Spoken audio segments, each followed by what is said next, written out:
Hey guys, it is Slashback Saturday again, and the theme that Joe has set for this week is titled Supernatural Slashers.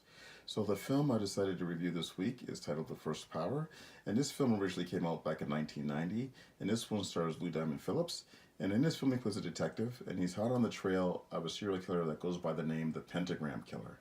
And the reason why he's called this is because he carves pentagrams into the chests of his victims. And he's played by an actor that goes by the name of Jeff Cooper. Now, he was in the fourth season of The Walking Dead, and he played a leader of a group that was called the Claimers, and they're the ones that took Daryl in after he got separated by everybody in the second half of season 4, and he was also in Sons of Anarchy. So one night, Lou Diamond Phillips gets a call from a psychic, and she tells him basically that she knows where the killer is going to strike next. And her only stipulation in this is that they not kill him when they capture him, and they also make sure that he doesn't get the death penalty. So Lou Diamond Phillips and his team of detectives they do a sting operation, and they catch the killer, and when they go to trial, he ends up getting death penalty anyways, and they put him in the gas chamber. And then a few months later, the killings starting up again. Only this time it's actually the detectives that are being hunted from the killer, or by the killer. And Lou Diamond Phillips' character is being haunted by the killer as well. He's having hallucinations. He's hearing the killer's voice and stuff like that. And later in the film, he's confronted by the psychic, who's played by an actress that goes by the name of Tracy Griffin. And she's Melanie Griffin's younger sister. I haven't really seen her in anything else, but she's done a couple other stuff. But so she's also being hounded by the killer from beyond the grave as well. This film was originally titled Transit. It was going to be, and it was supposed to take place in New York. Instead, they moved it to L.A. And the reason it was called Transit because it was supposed to be like a double meaning. One, because the killer jumps from body to body, and it was supposed to also tie into the subway system.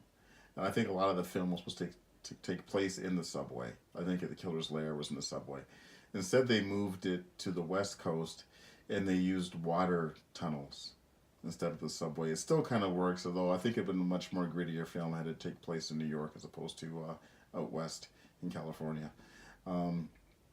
There's some decent horror cameos in this one as well. David Gale has one scene at the beginning of the film, and Bill Moseley has a scene later on in the film as well. Neither of them get to play the killer, though. Jeff Cooper is pretty cool as the killer. The thing about this film is, although the killer is jumping from body to body, whenever we see him, most times we're seeing Jeff Cooper as opposed to another person, which I guess it's good for him because it gives him more screen time, but at the same time, it takes away a lot of the suspense and tension from the film because we should be guessing who's being possessed, and we're not getting that because we're seeing exactly who the killer is. Unfortunately. And also the killer's powers seem to be all over the place as well. Like there's one scene where he jumps off a building and walks away, and another scene he actually flies, which is kind of weird. I did enjoy this film though. Another problem with this film is there's two problems mainly. The first problem is it's a police pursuit. The story is told in a police procedural format, so we're spending most of our time with the detective as opposed to people being stalked and slashed. And the second thing is, which I actually just forgot.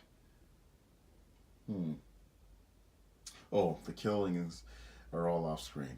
Like we just see the aftermath of the slayings as opposed to actually seeing the killing.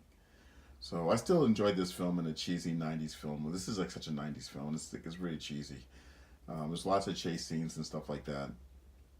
But I don't know, if you're not familiar with the film, if you're just watching it now, you probably won't enjoy it because there's not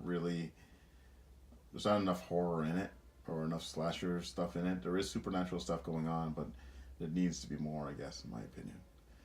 Alright, as always, I'll put a link to Joe's review in the description box. Thanks for watching, and I will talk to you all next time.